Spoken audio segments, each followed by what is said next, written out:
अगर किसी सब्जेक्ट में मार्क्स स्कोर करना है सबसे इजी तो वो है भाई हमारा फिजिकल एजुकेशन।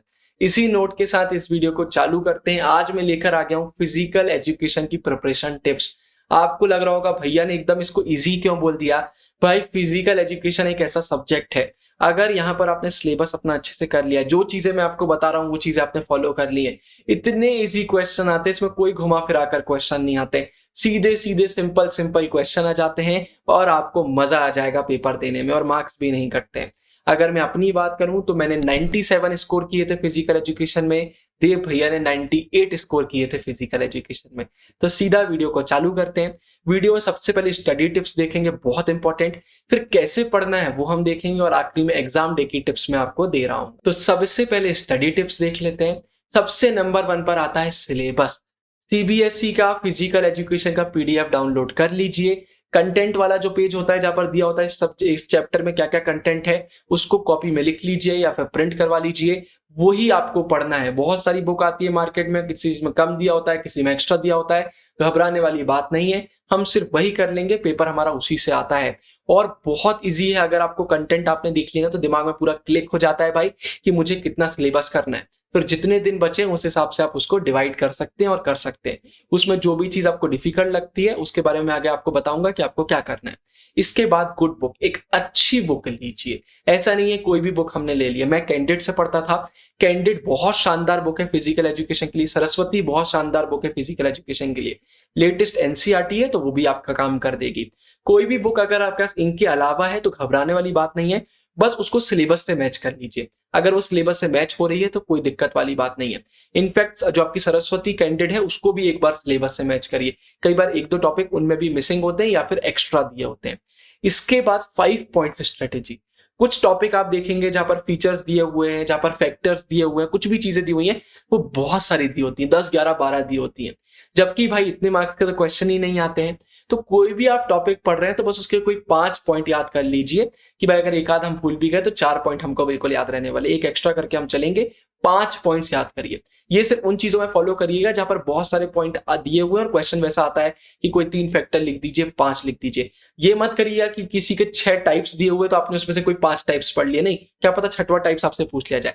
तो टाइप्स वगैरह में ये नहीं करना है, जो वो पॉइंट्स दिए होते हैं कि इसके बेनिफिट्स बता दीजिए या इस चीज के फैक्टर्स बता दीजिए, उन पर हम 5 पॉइंट स्ट्रेटेजी बिल्कुल फॉलो कर सकते हैं। जो 5 पॉइंट आपको इजी लगते हैं आप वो पढ़ लीजिए, इसे कहते हैं स्मार्ट वर्क। इसके बाद जो योगा चैप्टर है उसमें मैं आपको बताना चाहूंगा, इसमें बच्चे गलती क्या करते हैं, अरे कौन पढ़ेगा इतने सारे योगा, आगे बढ़ो, जो आ गया बोर्ड में देख लेंगे।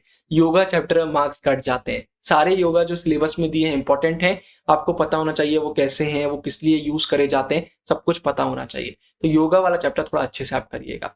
डिफिकल्ट टॉपिक्स का मैंने क्या बताया, आप सिलेबस में देख लीजिए क्या टॉपिक आपको ज्यादा डिफिकल्ट लगते हैं, उनको पहले करिए।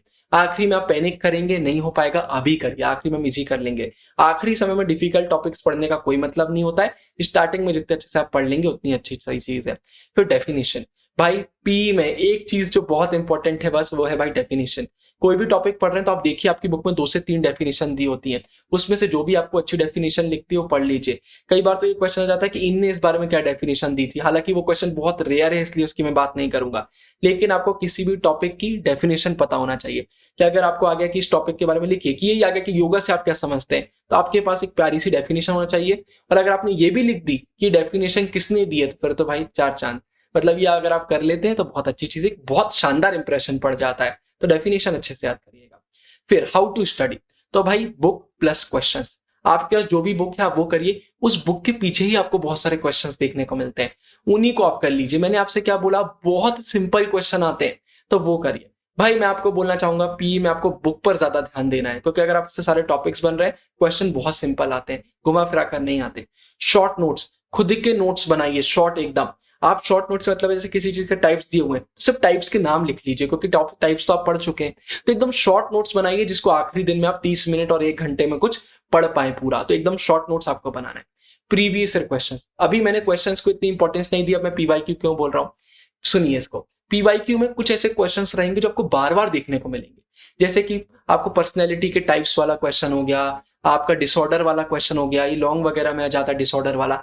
ये कुछ क्वेश्चन ऐसे जो बार बार रिपीट होते हैं, तो ये क्वेश्चंस बहुत अच्छे से बनना चाहिए। तो पीवाईक्यू में जो क्वेश्चन आपको बार बार रिपीट होते हुए देखने को मिल रहा है उनको बहुत अच्छे से करिए, बाकी के लिए बुक पर फोकस करिए और बुक में पीछे जितने क्वेश्चन है उन पर फोकस करिए।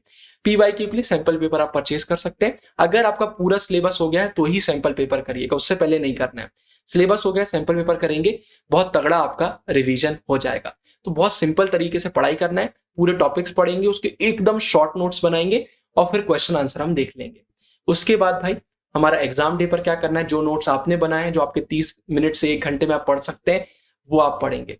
बोर्ड एग्जाम में क्वेश्चंस को बहुत केयरफुली रीड करिएगा। ऐसा नहीं है क्वेश्चन कुछ और दिया और आपने कुछ और समझ लिया, हालांकि इसमें बहुत सिंपल क्वेश्चन आते हैं।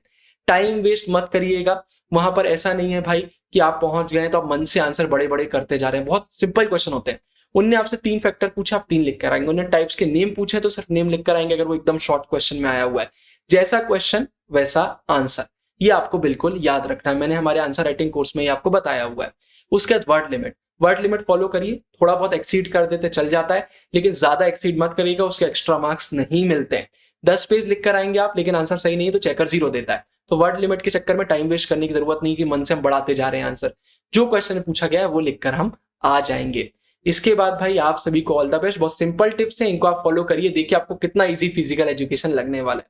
कोई भी डाउट हो तो कमेंट सेक्शन में आप हमसे पूछ सकते हैं। अभी के लिए भाई ऊपर आपके लिए इंपॉर्टेंट वीडियो डाल रहा हूं मैं, और साइनिंग ऑफ, गुरु टेंगरे, बाय बाय। वीडियो शेयर करना मत भूलिएगा।